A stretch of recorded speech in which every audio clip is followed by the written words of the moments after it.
I grew up in an era where there was no authentic history of African peoples who were enslaved in America. It was like, one paragraph that preceded the Civil War or a paragraph about abolitionists, nothing about the brutality of slavery, nothing about the economic origins or intents of slavery, nothing about the contributions of African Americans to society. I got a little bit of that from my white mom, who made it a point to educate me in Black history, and I'm really grateful for that. But I really had to supplement that with a lot of reading on my own. And so I'm wondering about you. When did you first become aware of the hidden history of Black people in America?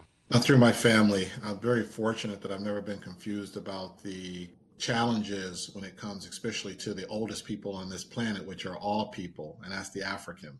The oldest people on this earth, the Africans, make up every human on this planet. I've never been confused since day one on this earth about that. And I tell, just like I was always told as a young kid by my grandfather, my father, my uncles, African American males, which many people do not want to hear and definitely do not want to experience the power of Black male leadership, which, by the way, when we talk about contributions to the world, have probably the most significant contributions in history. So I've always walked around with a tremendous sense of pride, kind of clarity and understanding why people look at you and treat you in a way when they don't have something that they wish they had, when they don't understand something that they wish they had the capacity to understand. It does not surprise me, and it has never surprised me to walk around on this earth like a piece of gold.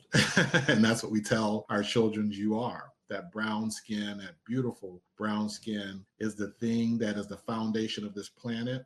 It's the thing that which humans have been created, and no one on this earth has contributed more than the African. I've never been confused on this earth about the African diaspora.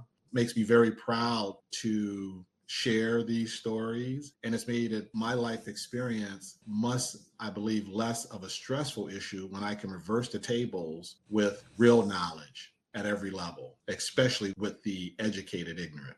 It sounds like you are indeed extremely fortunate to have had parents who were so kind of self aware and aware of the contributions of Black people to, civilization, to put it. And of course, my mom did the best that she could. I think my father, though Black, was raised in a household where the knowledge of African American history was pretty scant. So, it's kind of ironic that most of my education, at least in the beginning, came from a white mother. But I'm also wondering about the background of your parents. They sounds like they were incredible people to have been able to raise you with that kind of understanding and self-awareness and historical awareness. Yes, absolutely. Every day I think about my dad, my grandfather, and my uncle because I've never seen better, stronger relationships, and I don't think I've ever probably met smarter people. But my father is a Maroon, so I proudly tell people I am a Marine Maroon, a Maroon Marine.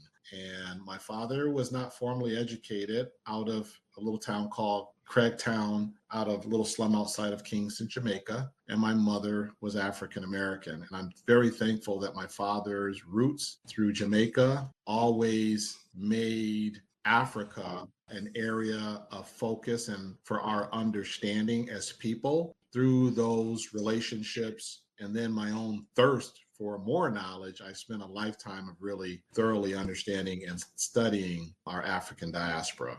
How does your faith impact your political views in your daily life? That's a great question. So, I come from a family that did not believe in God. They call themselves atheist or agnostic. I really appreciate the fact that I was raised without a particular religious bias, right? So I wasn't raised as a Jehovah's Witness or a Mormon or a Pentecostal or a Catholic. I really, ironically, thank God that I was not indoctrinated with a particular religious beliefs. So that kind of left me free to investigate a variety of religions if I wanted. And I wasn't really motivated to investigate religion until really I started looking at the politics of this world. And I looked at all of the hypocritical people who were running this world. And then I looked for people who have what I call moral consistency. They said something, they did it. They, you could tell. I mean, and so, that led me to think of like some of the saints. It led me to think of, well, there's this man called Christ who was able to influence millions of people across centuries. There was this guy named Muhammad who had a similar influence, and I would say civilizing influence. And there were people like Martin Luther King and Mahatma Gandhi and other modern day people who were self sacrificing for the good of other people and were effective.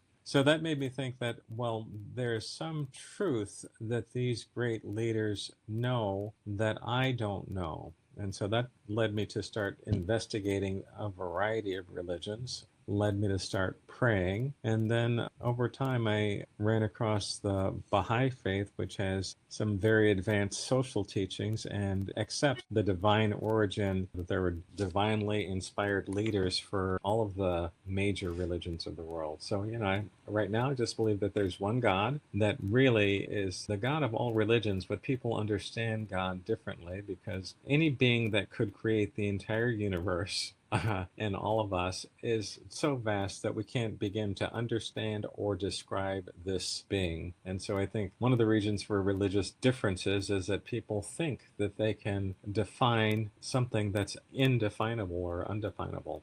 But yeah, so I'm guided by the belief that there's one God, that people are one human family, and that we're created to serve each other. And so politics is at best irrelevant and at worst destructive.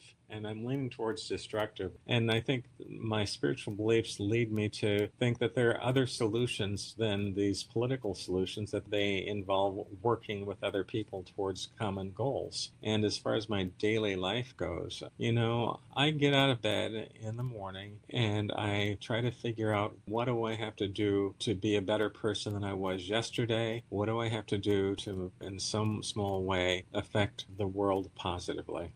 Thank you, David, for that. Hmm.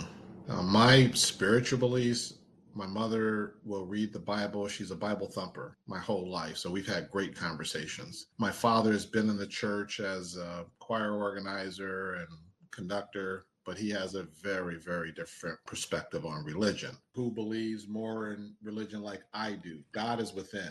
And I think when it comes to spirituality, people need to stay out of that lane. That's a personal, individual relationship with whatever spirit, whatever idea a person has. I think people need to keep their religion to themselves or find tribes that think like they do and kind of leave it at that. Because again, for me, I mentioned my African diaspora. I can't even get into how people use religion now. We go much further than that. We're not looking at individuals' bodies. We're looking at humanity through individuals and what that expresses itself as. So I wish they would keep as much as possible, right, their politic to themselves. Find your own tribes, work within those tribes to put forth your agendas, but keep out of individuals' business when it comes to religion. How does my faith impact my political views on daily life? Exactly what I just said. My spiritual views don't have any impact on anybody else's life because I'm not out here proselytizing, trying to tell someone else how to live their life. Am I trying to serve them? Yes, I'll serve those who are willing to take action, but I just don't get involved in people's spirituality if I don't have to.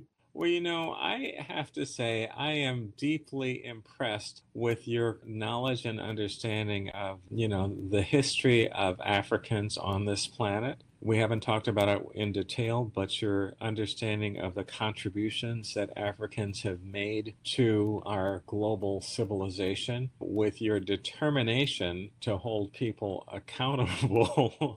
I'm going to say your steadfast adherence to the truth. And so those are the things that I'm going to remember about you and about this conversation. And I think those are things that I kind of aspire to as well. Wow. Thank you, sir. There is no way on this earth, like I've always been told by those who raised me, a person on this earth, 1 hour, 1 day longer than you has a day on hour more experience. So you have to respect that. I'm going to take away from this conversation how respected I feel with another African American male. This is how I was raised, the best people on this planet. Thank you, sir, for continuing to demonstrate that we are not lost. We are not confused.